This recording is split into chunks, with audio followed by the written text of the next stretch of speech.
Welcome to Knickknack's Corner. I'm Nick, wearing my wizarding robe, and I'm in a corner.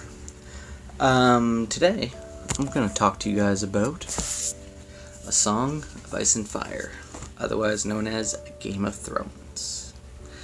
Game of Thrones is what's known as for the TV show. When HBO picked it up, A Song of Ice and Fire is what the books are called. They're quite the amazing works. George put an amazing amount of thought into these books. The way I got into them was my dad picked me up one day and we were at Superstore and he had said to me, "Have you heard of these books called Game of Thrones?" And I'd said, no, not really. And he said, they got dragons.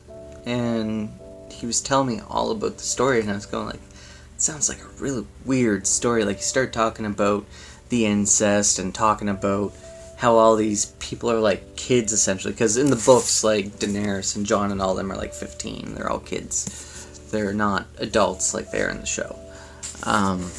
And he's telling me all about it. I'm sitting here thinking to myself, that sounds like a cool story. So I gotta read it. So he gave me his copies of the books, and I worked my way through them over the years. It took a little bit of time because it was during a time in my life when I was having a hard time reading. But I got through them, and I thought they were fantastic. In fact, I was so immersed in them that I have all kinds of ideas for, what's going on, what's going to happen, what's coming up, and there's channels that I watch like Order of the Green Hand and Gray Area. People like that, they have really great content for Game of Thrones. And they go by the books mostly compared to the TV show. And don't get me wrong, the show was great, except for maybe the last half season. But let's not go there because we're talking about books. And I thought that they were pretty fantastic. I'm going to go through all the books over time, not today in a single video. I'm going to do multiple videos on each book, and we'll talk about each one of them, and we'll get to have a little chat on which ones I thought my favorites was, and what scenes I thought were the coolest, and, what books were maybe the most boring but interesting, and then my favorite book, I think. Just because this is just chock full of great characters in this one, and it was the first book I read before the TV show happened, because I was reading the books and I was trying to catch up and get ahead of the TV show. And George didn't, so it is what it is. But this one was the one that surprised me the most because I didn't get to see it until after I read it, which was fantastic. I gotta say, it has some of the most interesting characters ever written. It has some crazy stuff you would never expect. And I'll tell you right now, my favorite characters are Jon and Daenerys in the books.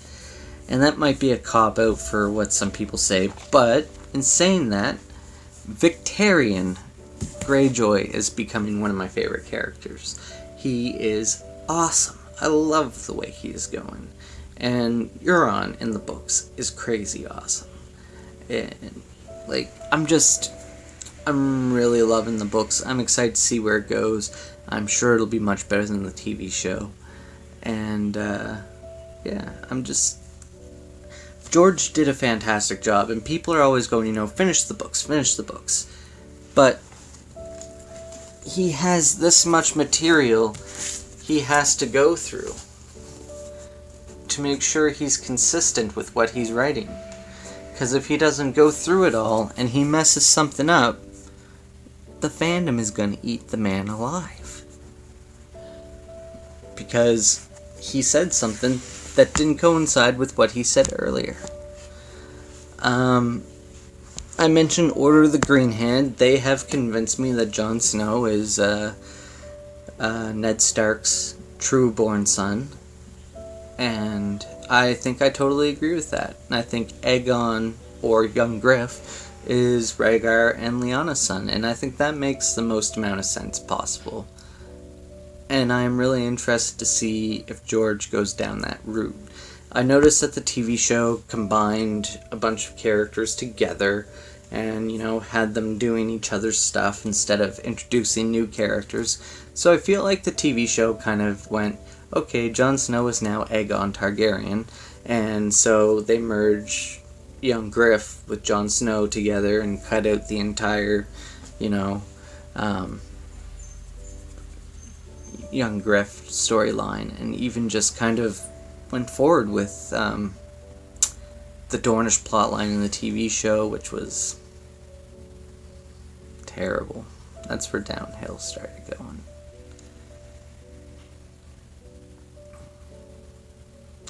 But I think that the show was pretty good right up until season 7. There were parts of season 7 I loved. There was even episodes in season 8 that I loved. But the books have always been near and dear to my heart, as they are the fantasy story that took over for me after Lord of the Rings. It's what got me right back into fantasy again. Mind you, it's grimdark, so it's more based in a little bit of realism with small little amounts of soft magic system. But it's also got, the dragons. It's got the red witches and stuff. I think the Thrall is cool as hell. I think the Red God is neat. But as my buddy Jacob always says, a god who displays their power, are they truly a god? Because they're showing a little bit too much of their hand. And to me, I'm not a religious person. And if I was going to be a religious person, it would be because I saw the god do something, and I would have been like,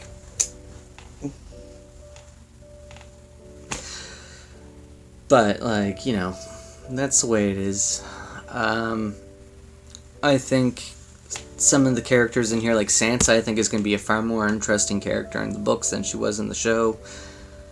I know there's going to be so many people who don't agree with that, but I love the way it's going with the Eyrie and the storyline where Littlefinger's kind of setting her up to be the Lady of the Eyrie.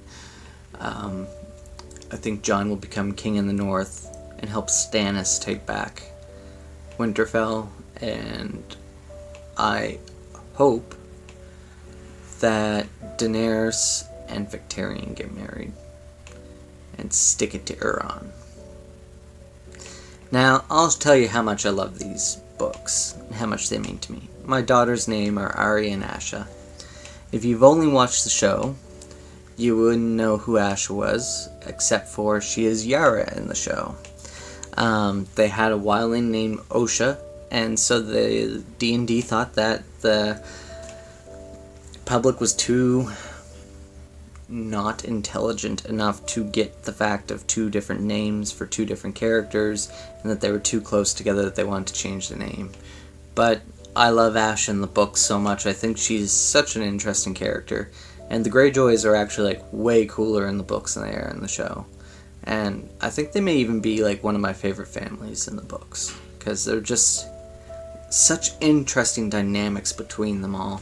And you get to see the crazy religious brother, you see the crazy Euron Greyjoy, you see the badass Victarion, you see the now tortured Reek, and you get to see the amazing Asha Greyjoy, who is with Stannis Baratheon currently. Anyway, I think that's all I really have to say for today. We'll break down these books little bits at a time and do some GOT talk, and we'll go over them and we'll do character pieces and stuff as we go. And my buddy Jake is actually going to be flying in from Alberta, so maybe he'll sit down with me and do some GOT talk and Lord of the Rings talk and stuff like that. If you guys like this video, please give it a thumbs up. If you haven't subscribed already, please do so down below. And I will also post my Tumblr and my Goodreads down below as well.